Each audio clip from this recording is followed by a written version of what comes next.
Orang Jawa, orang Mojopahit tidak punya ide untuk bikin meriam. Karena bagi mereka perang itu deg-degan. Gitu loh Pak. Mulai Portugis datang jadi perampok di laut-laut Melaka sampai Laut Jawa, mereka kan bekalnya meriam, peluru jarak jauh. Maka kapal Mojopahit yang semula berfungsi ekonomi dan kapal Mojopahit itu gak lonjong ini, tapi rotok kandel ini. Karena isinya rempah-rempah, beras dan lain sebagainya untuk diekspor. Ini dengan mudah dirampok karena memang tidak siap secara militer di urusan ekonomi kok. Akhirnya karena dirampok terus sama Portugis, akhirnya Mojopahit dan Demak setelah itu bikin kapal sing tipis-tipis. Yang isinya satu barang-barang ekspor, nomor 2 prajurit-prajurit. Itu pun mereka tetap bawanya paling pol pedang. Gitu loh teman sekalian. Ternyata kaget, ternyata Portugis tetap menang karena dia dari jauh nggak perlu ketemu. Dor mate, gitu loh.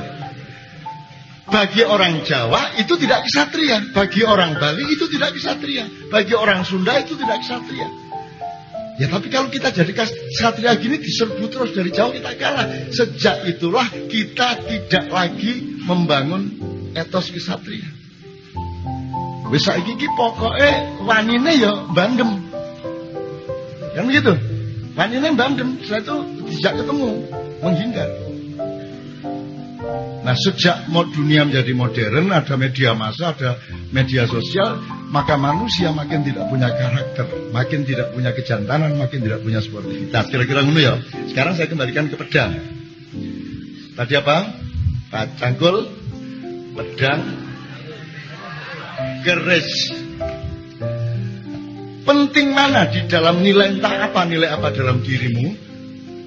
Yang paling utama itu keris, apa pedang, apa cangkul?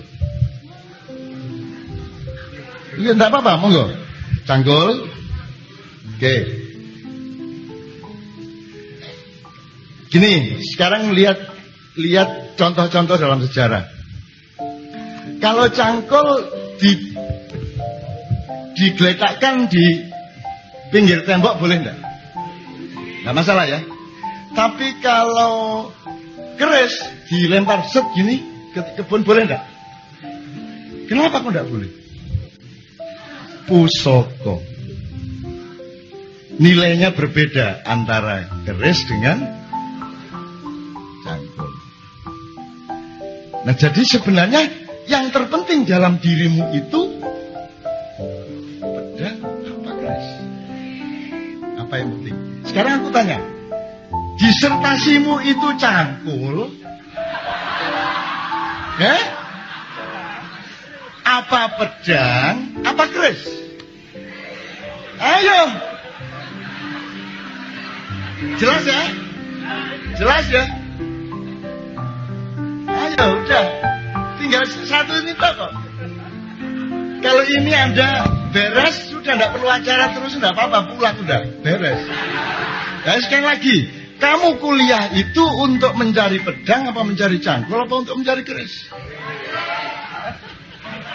Tak kasih tahu ya, belajar sejarah. Semua orang yang punya cangkul belum tentu punya pedang. Jadi petani belum tentu bisa perang. Tapi orang yang punya pedang biasanya pasti punya cangkul karena gak kok uang bendino gelut terus gak. Gitu? Jadi semua orang yang punya pedang pasti punya cangkul juga. Tapi orang yang punya cangkul belum tentu punya pedang. Apalagi keris. Nah tapi kalau orang punya keris, itu pasti dia punya, bahkan punya anak buah yang pedangnya banyak, dan punya masyarakat yang cangkulnya banyak.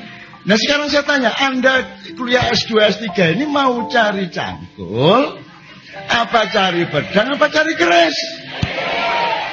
Kalau Anda cari cangkul, gak boleh pedang.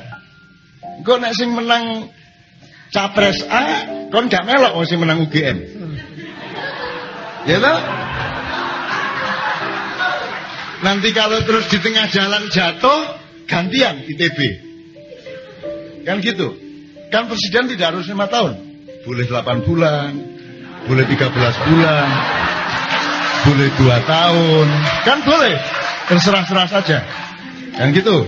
Jadi sekali lagi, kalau Anda menemukan itu dan malam hari ini jelas, malam hari ini jelas ideologi Anda, akidah Anda, kemauan Anda, maka untuk tidak rajin bikin disertasi dan kuliah S2, S3 itu kan sok goblok, enggak goblok. Loh yang jelas dapat keras kok keset. Loh kalau Anda cuma mau cari cangkir, bikin disertasi niru-niru aja. Bisa untuk ngelamar di perusahaan. Tapi kan nggak punya keris, nggak punya martabat, nggak punya harga diri, nggak bisa bangga, ya toh? Kalau skripsi Anda apa? Disertasi Pak.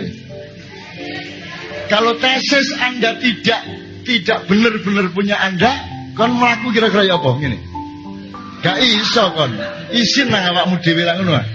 Karena Anda tidak punya keris. Keris adalah sesuatu yang lahirnya tidak dari logam. Lahirnya dari kesungguhan batin yang membikinnya dan yang memesannya. Gitu loh Dek. Jadi misalnya Kiai Sangkelat. Ada keris Kiai Sangkelat. Ki sorry ya Kanjeng ya. Ki Kiai Kanjeng ya lagi krungu saiki. Kiai Sangkelat itu milik Prabu Brawijaya kelima. Prabu Brawijaya kelima yang bikinin keris Kiai Sangkelat namanya Empu Supo. Empu Supo yang bikin dengan torikot, motif segala macam. Karena spiritual tadi kan Mas. Akhirnya punya Kiai Sangkelat itu di Mojopahit. Kemudian ditransfer ke Demak sampai ke Mataram. Dan itu keris bukan kerisnya sakti, nggak ada keris sakti. Yang ada adalah keris itu menandai tingkat perjuangan yang bikin, ngerti nggak? Jadi jangan percaya keris sakti. Kalau nggak ada sakti, yang sakti perintah Allah. Yang sakti adalah bahwa dia dipilih Allah untuk belah segoro gitu loh. Lah gitu. Tapi Nabi Musa kalau mau belah lagi besok sorenya ya enggak terbelah. Ngilik ya kan? Nabi Musa kalau disebut sakti bukan pada dia membelah lautan, tapi bahwa dia dipilih Allah untuk pegang tongkat dan disuruh Tuhan membelah laut.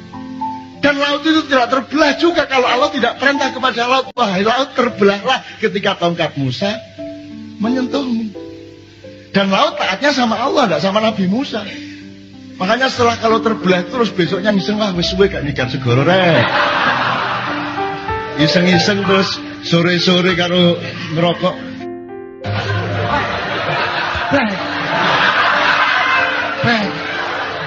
Kok mek ciprik gak belah. Jadi kamu jangan sombong menjadi apapun. Kamu jangan merasa dirimu pernah menang dalam kehidupan. Dan kamu jangan kecil hati hanya karena kamu disebut kalah dalam kehidupan. Menang dan kalah tidak begitu hakikatnya. Udah kamu jagoan taekwondo wis, sakarepmu wis, kempo sakarepmu wis, ya. Apa wis? Tinju, MMA, kickboxing, Muay Thai sakarepmu. Jiu-jitsu, Brazil. Sakarepmu. Terus tanding, turnamen menang jebler. Juara, dikai medali, dikai duit. Dah, mari ngono ngombe. Terus tanding meneh, mesti menang raga. Belum tentu. Jadi bener takon juara. Nggih pas nika wau kula pas juara, pas nika wau tok. Yo tau enggak? Pas tadi itu saya juara, setelah itu belum tentu. Jadi kamu itu jangan terlalu percaya kepada apa yang terlihat. Arep ado ayu, iku pas ayu.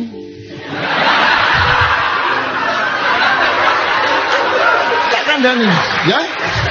Begitu dia berlaku tidak senonoh, maka hilang ayunya bagi orang-orang yang mengagumi keayuanmu, betul enggak? Kok sentak dutengkon itu ya apa karepe iki? Itu ya teman sekalian ya. Jadi kita pokoknya jangan keder lah. Kita itu juga jangan kagum boleh, gumun boleh tapi ojo gumunan. Jelas ya? Kaget boleh tapi ojo kagetan. Ngono rek ya? Gitu ya. Ini kalau saya terusin ini sampai ke Republik Indonesia, tapi saya enggak. Kan di sanalah aku berdiri. Wis aku ngomong Unesa wis. Republik Unesa Raya. Nah ya, oke. Sebelum diteruskan keris, saya minta satu nomor dulu dari Kiai Kanjeng Oprek. Gundul pacul ya. Belum ya? Nyanyi sik berarti nek arek S2 gak iso gundul pacul. Tak dongakno gundul rambutmu ngene wis. Teng ya.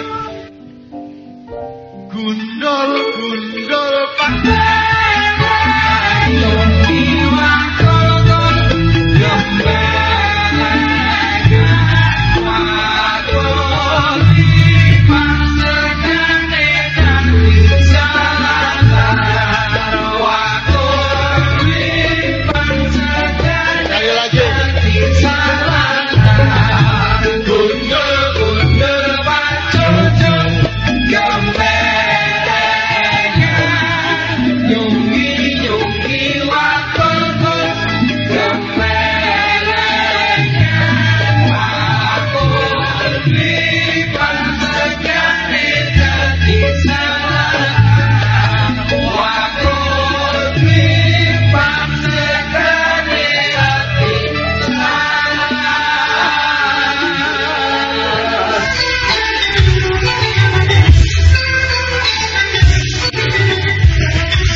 Dan batu bata dituntut oleh Allah untuk supaya manusia bikin rumah.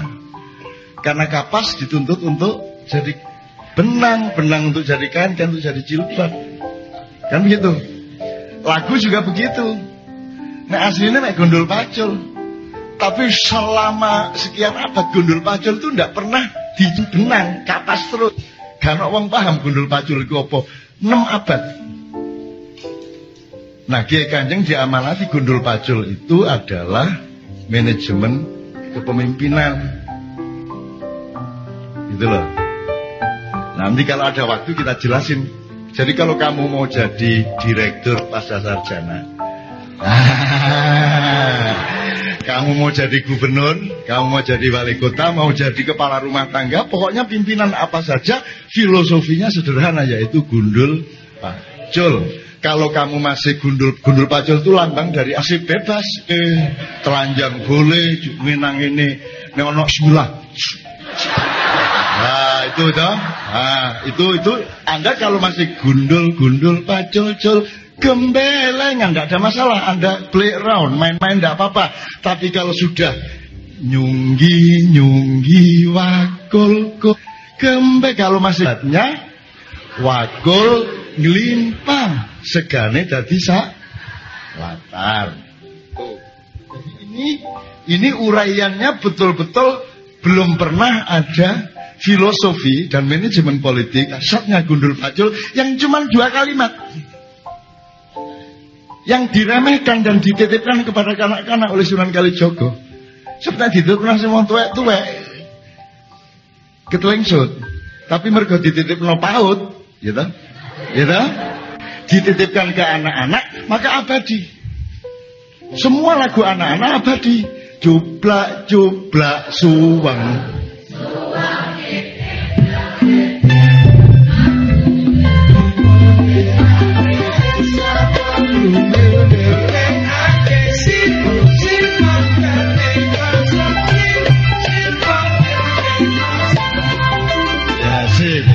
Apal kabeh lho, Pak. Karena itu dititipin ke anak kecil dari ibu-ibu. Kalau mau abadi punya apa-apa, titipin ke anak. Jadikan budaya anak, jadikan tradisi anak. Dia akan hidup kapan saja.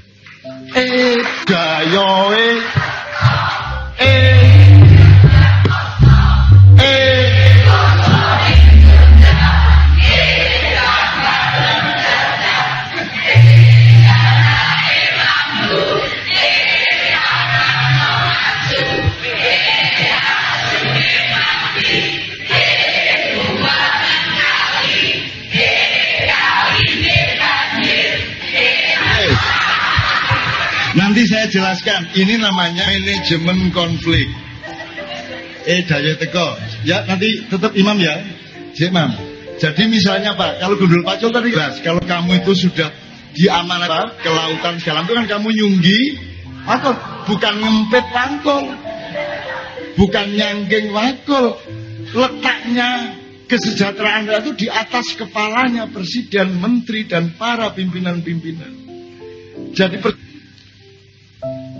saya karena saya tidak akan minggir kalau mereka lewat.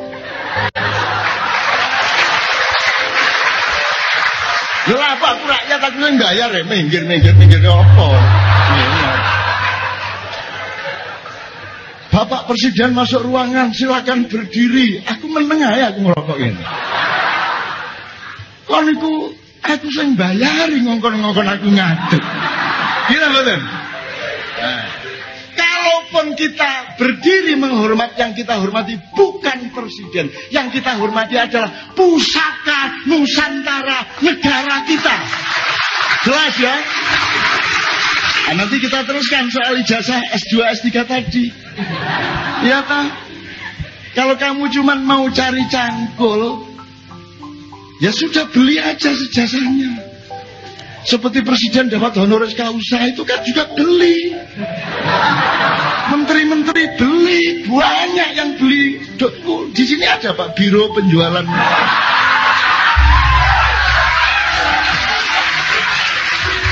Saya tidak akan dapat gelar itu. Ono ide ngono tak wedan-wedani langsung. Ayo wani-wani ngekei santet kan ngono. Saya sudah membuang dunia ini dan saya sudah tidak ada urusan itu sama sekali. Karena aku dokter itu tahun 87, aku dokter 87. Saya sudah dokter. Itu pun telat, seharusnya 84. Ya, tapi kan untuk apa? Lebih baik tidak sama saya teruskan menderita dia. Pikiran ini tidak bingung dewe. Kan gitu. Wong setan itu tak belani ya tak nih. Iki nek ngomong guyone ngono rek. Wong aku iki ngomong bebas apa saja karena saya tidak punya apa-apa, saya tidak punya kepentingan. Aku iki kok pateni yo gelem. Lah wis kena sih. Makanya acara Kiai Kanjeng ini langsung depan, tidak pakai pagar, tidak pakai jarak. Cak enak kon kate nunjuk aku langsung. Kon wani-wani ngejelp aku tak jelep genti kon kok. Iki sing guyu banter iki rada paham. Sing meneng paham nemen, Pak. Gundul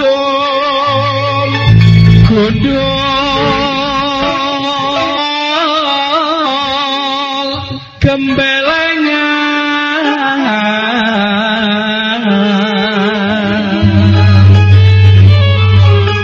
nyunggi wako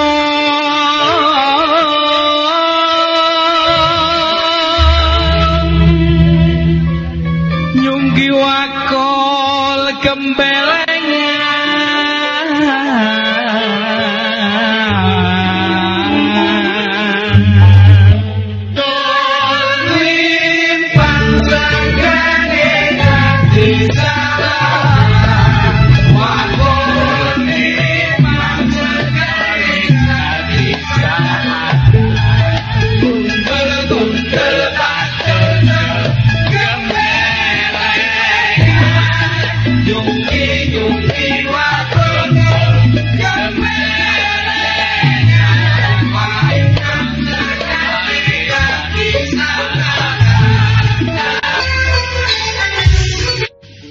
alun-alun Malioboro, alun-alun keraton itu satu garis sangat lurus. Jadi tempat itu dihitung seolah-olah dua arsiteknya itu terbang kok nggawe garis ini kayak empu baradah itu. Arsitek sekarang kan melihatnya lokal. Paling dilihat kiri kanannya gitu. Nah, kalau Anda sudah ke Malioboro, sudah pernah? Sudah. Malioboro artinya apa? Ada yang tahu? Siapa yang tahu? Nyun sewu. Ada yang tahu artinya Malioboro itu bahasa Jawa apa bukan? Kok aneh, apa artinya? Ya? Terus tahu kerungu aku kan ngomongnya berarti terus tahu kerungu. Jadi gini, singkatkan, kita tidak melakukan langkah apapun kalau tidak konsepnya menemukan kembali dirinya sejak sebagaimana asal usulnya. Jadi misalnya kalau ada transmigran dari Pulau Jawa ke Kalimantan, itu timnya lengkap. Ada yang ahli pertanian, ada ahli pencak, ada ahli karawitan, ada ahli agama atau ngaji, dan ada yang ahli-ahli di bidang yang diperlukan. Jadi pokoknya lengkap timnya. Jadi kalau sampean dari Tugu ke Malioboro itu sampai itu namanya marga utama, jalan utama. Jadi orang hidup itu harus menentukan jalan utamanya apa. Tadi makanya saya bilang primer, fungsi primernya apa? Jalan dari rel itu namanya Malioboro. Ini S2. Jadi marga utama tadi S1, memilih fakultas A apa B apa C. Setelah itu Anda Malioboro, mulai dia melakukan eksplorasi secara lebih merdeka. Malioboro itu artinya dadio wali sing ngumboro. Malio, ngerti Malio? Warung nek kata kerjane, kata perintahnya marungo, ya tegak. Apa meneh? Sing emrek, sing wedang, medango, nggih. Wedok, medo. Oh, kita mboten. Kita wedok, medo. Oh, lurus Pak Bu. Lurus. Nah, wali Malio kang ngumboro. Jadi kamu melakukan eksplorasi mulai S2 itu kan mulai berpikir lebih bebas. Mulai penelitian kan gitu. Mulai tengok sana, tengok sini, buka sana, buka sini. Kan begitu. Supaya kamu sampai ke marga mulya, supaya kamu kenal yang namanya kemuliaan hidup. Jadi kamu setelah Malioboro, kamu masuk pilihan untuk mulya, yaitu seorang sarjana S3 itu kalau bisa seorang inovator, seorang inventor, seorang penemu, betul enggak? Seorang penemu, mbuh cilik kayak apa tapi Anda menemukan sesuatu. Saya bergaul dengan banyak sekali penemu. Seharusnya Pak malam ini yang paling cocok datang itu Sabrang, Pak. Noe, Pak. Kalau ngomong sama gini-gini yang pinter, yang ngerti, saya tidak cetok pengetahuan saya. Pokoknya sak ketemune apa sing dikekno Gusti Allah tak sok ngono wis. Wis gak ngel-ngel aku dadi kiai talang, gitu aja ya. Ono udan slot gitu. Ada berapanya Pak? Jadi fungsi pendidikan ada macam-macam, ada kiai ceret. Kurikulumnya jelas, ceretnya jelas, siapa yang butuh teh, kasih teh, siapa butuh kopi, disoki kopi, itu kiai talang. Itu metode kurikulum kiai talang. Ada kiai talang. Dalam dunia modern tidak cocok. Iku biyen zaman biyen wis pokoke sak ketemune Gusti Allah ngekeki iku dikekno wong. Iku jenenge pendekar mabuk. Sikat kono sikat kene. Nah, ada kiai gentong. Ini kurikulum di mana murid mendatangi ruang guru. Di sini gimana? Kalau sekolah kita kan masih guru mendatangi murid. Mbah ceret kan gitu. Betul nggak? Kurikulum yang lain adalah model kiai gentong, di mana gentongnya menang di ruang. Jadi Pak Profesor A di ruang itu. Sing teko sakarmu, kon kuliah rene sakarmu. Perjanjiane ya apa kene tak ulang. Dia hanya gentong, dia meneng, nek gak kok cedok meneng deh. Dadi nek kon meguru nang kiai gentong, kon teko ngrungokno siap kuping tok ya gentonge meneng ae. Kon gak takon. Makanya jangan tiru rambu lalu lintas, belok kiri taati lampu, ikuti lampu ngono. Lah kan nengahe kok ngono iki. Ngene. Lampune gak mau lagi. Ikuti lampu. Ya apa?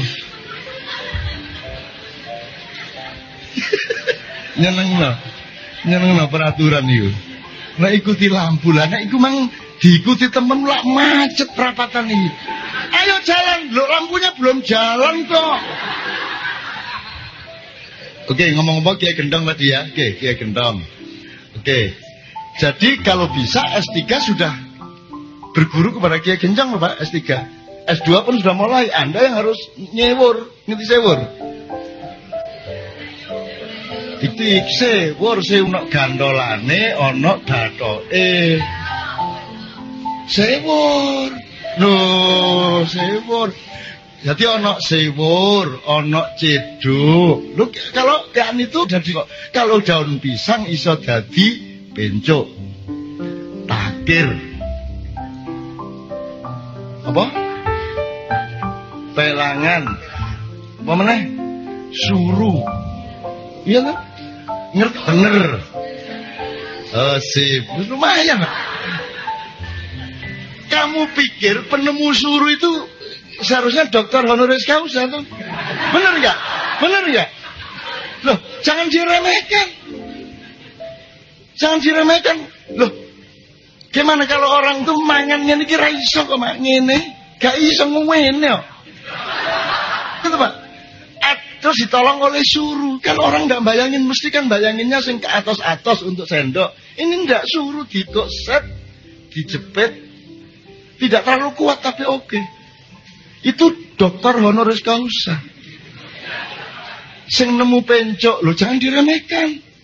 Gimana sih kamu? Kamu kan tinggal make. Sudah nggak terima kasih mana ya? Nggak, di negara mana? Di luar Indonesia di mana yang orang punya beteng? Hah? Ayo, di mana? Beteng loh.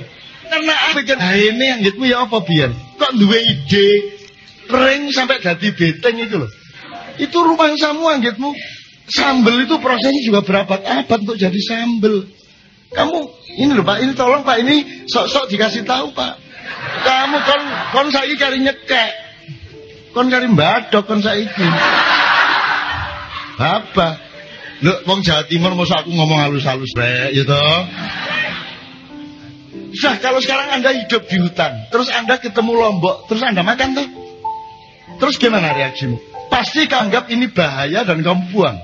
Terus kamu cerita kepada semua orang bahwa ini bahaya, jangan disentuh, betul enggak? Dan itu bisa 10 tahun, 20 tahun, 30 tahun, 40 tahun. Enggak tahu suatu hari kok bumbu, bukan itu. Kamu enggak. Kalau saya cari SMS, tapi kamu tidak kagum sama proses penemuan frekuensi SMS. Nah ini Pak, kalau Anda S2, S3, Anda harus tahu prosesnya supaya Anda kagum. Kon nggak kagum apa-apa. Yang ini saking murah Gusti Allah. Jadi dadi awakmu kok mengagumkan sih. Bapak ibumu ya gak iso gawe. Ya mek dilu enak pun, wis terus dadi. Terus bapak ibu tidak kagum. Emang bisa bapak ibumu bikin kamu? Bisa enggak bapakmu bikin? Enggak bisa kan? Enggak bisa kan?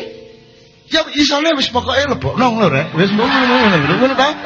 Wis kok aku sing gawe kan gitu kan? Jadilah engkau. Engkau pun begitu lahir tidak diajari ibumu, tidak diajari bapakmu, engkau begitu lahir langsung menangis. Siapa yang mengajarimu menangis? Pencolotan, situ bondo kate lahir kurui. Ternate dulu ruwono rene ngono ya. Ya staf-stafnya Allah. PR3-nya Allah. Ini untuk menjadi penemu, untuk bikin tesis. Kalau Anda punya kenikmatan itu untuk apa? Terus mari ngono bayimu nyusu. Aku takon. Bisakah seorang ibu murui bayi ini nyusu? Nah, nyusu adalah